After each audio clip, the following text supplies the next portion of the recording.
Your physiological strength in many ways is the foundation for your psychological balance. I think food and toilet both must be far away. Then you will keep your physiology in a conscious condition. Just because I'm laughing and joking about this, don't think there is no problem. There is substantial problem.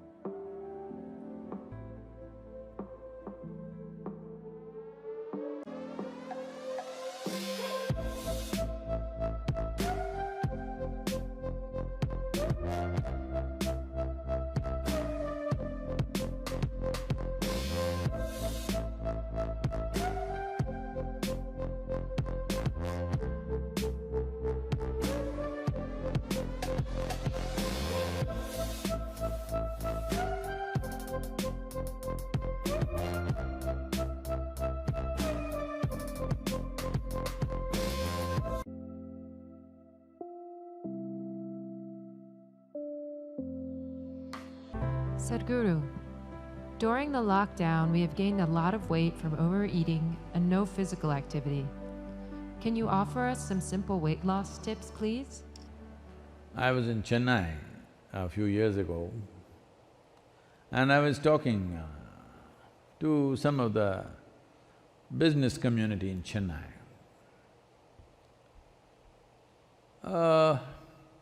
They were not particularly obese or something, but little trying to imitate the planet. Not by being on a spin, in form, I mean. So I said, as a generation of people, look at your condition. If I had come to Chennai 50 years ago or 100 years ago, in what physical form people would be, in what level of physical fitness they would be, ordinary people I'm talking about. I'm not talking about gymnasts, sports persons, not those kind of people, ordinary people on the street. Or even now, in what kind of physical strength and condition people are in rural India, for example. I said, see, suppose it so happened, you were walking on the street and you saw a tiger, a wild tiger, hungry one. How many of you can at least climb a tree? And this is a spectacular show, a tiger on a Chennai street. This is not a everyday happening, it is something you must enjoy. But how many of you can climb a tree, which is the trunk of it, usually the city trees, what is on the avenues and stuff, is not more than 8 to 12 feet. How many of you can climb this 8 to 12 feet and sit on a branch and enjoy the wildlife view?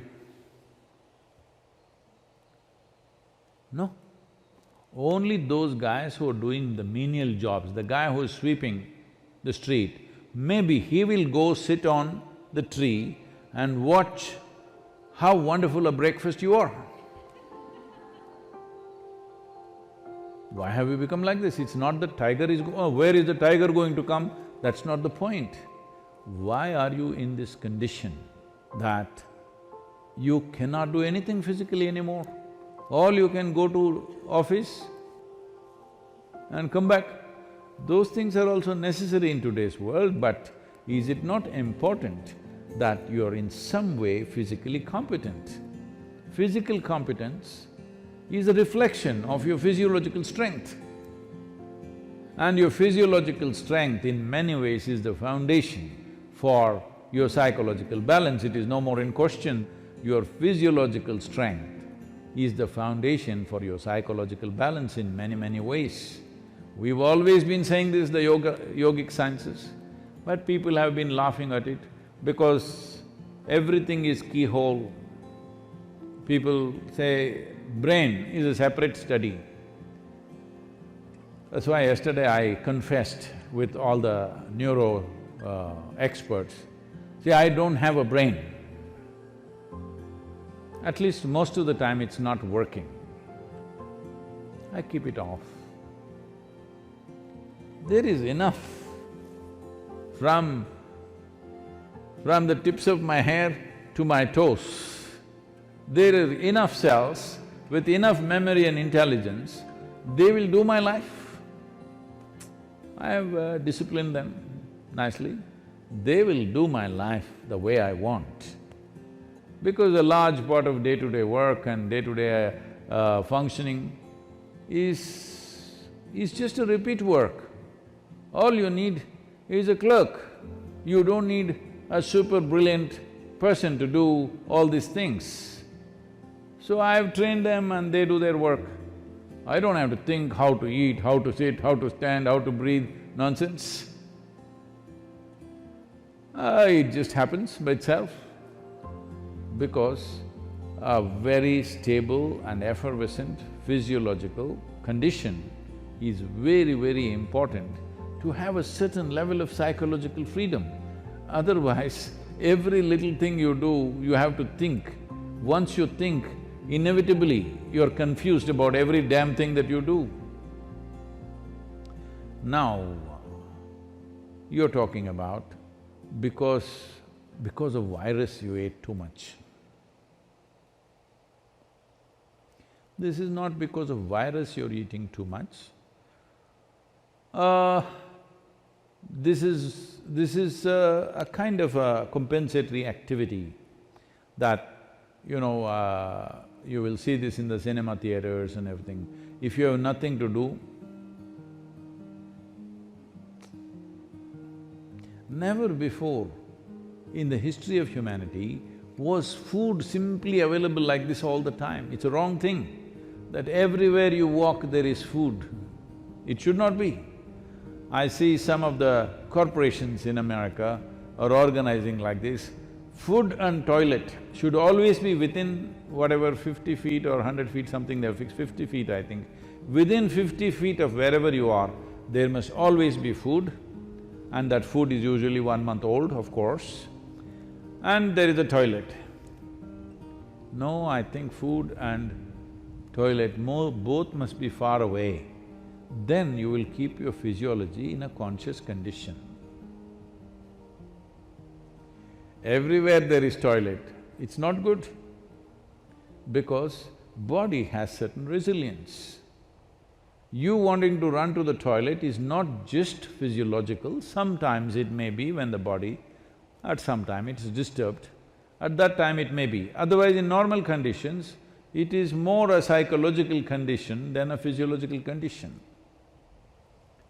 That all the time you want to message, not because you have something very significant to say, it is simply because it's a release. Similarly, going to the toilet is a release, sexuality is a release, wherever, whenever, whatever, all the time the same things, because you are building up nonsense within yourself all the time, you need a release, all the time release. These things are being openly talked about as part of psychiatry, that you must find release. Why are you pent up? I think in one of the interviews, some journalist was asking me, Sadhguru, what do you do to unwind yourself? I said, what? Why will I wind myself up, first of all? I don't wind myself up and then want to unwind somewhere. What are you? Are you a grandfather clock or something? You wind yourself up. Even the watch doesn't need any winding anymore, it runs by itself. Why are you winding yourself up? This is simply because you understand life as an accumulation. Yes, body is an accumulation, mind is an accumulation, but life is not an accumulation, it's a phenomena that's happening. If you have not tasted that phenomena, you know only accumulations, you always think the safety is in accumulation, whether it's wealth, money, this, that, and body. But at least your money you can keep it in the bank, though it may be heavy in your mind. But if you accumulate too much body, you have to carry it around every moment of your life. And in the world today,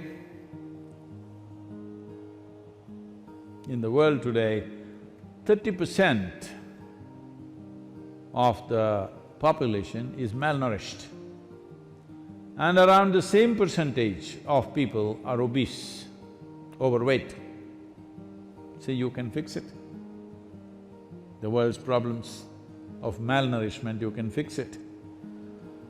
So, this practice is there in the Isha Yoga Center. Whenever cause comes up, when Isha Vidya, educating rural children, raising funds for it became a problem, then many people in the yoga center took this up. On Wednesday evenings, I won't have dinner and let that money go to the children. I think you must find 7 causes like this. I can give you 7. Monday for Rally for Rivers, Tuesday for Kaveri Calling, Wednesday for Isha Vidya, Thursday is called Guruvar, this is for your Sadguru. Friday for Devi, because that's her day. Saturday, you have your dinner, I'm reducing 1 day. Sunday, for Janalinga. Like this, you find 7 or at least 6 causes where 6 dinners you give away. Morning you eat, all right? 10 o'clock in the morning you eat well, and again eat 10 o'clock tomorrow morning. And also, because you need to keep social distancing, drive out of the town and walk back. Get into your bus, buy a ticket for 10 kilometers away and just walk back. Best you go without your phone and your wallet, so that you have to walk back. Do something, come on. Already there is one problem, you want to multiply your problems, huh? You want to increase the size of your problem? Don't do that. There's enough problem already. I'm telling you there's substantial problem. Just because I'm laughing and joking about this, don't think there is no problem. There is substantial problem. Don't fool yourself, because if your body and your mind is in a certain condition, you can easily fool yourself. This happened. Shankaran Pillai was running a garment shop here in United States. And a lady came to buy some kind of a pullover. So, he promised her it is 100% wool. She took it, went home. The next day she came back and she said, "You said it's 100% wool, but here the label says it is made in Bangladesh and it's 100% cotton." He said, "Ma'am, don't you be fooled by this. The label is only to fool the moths."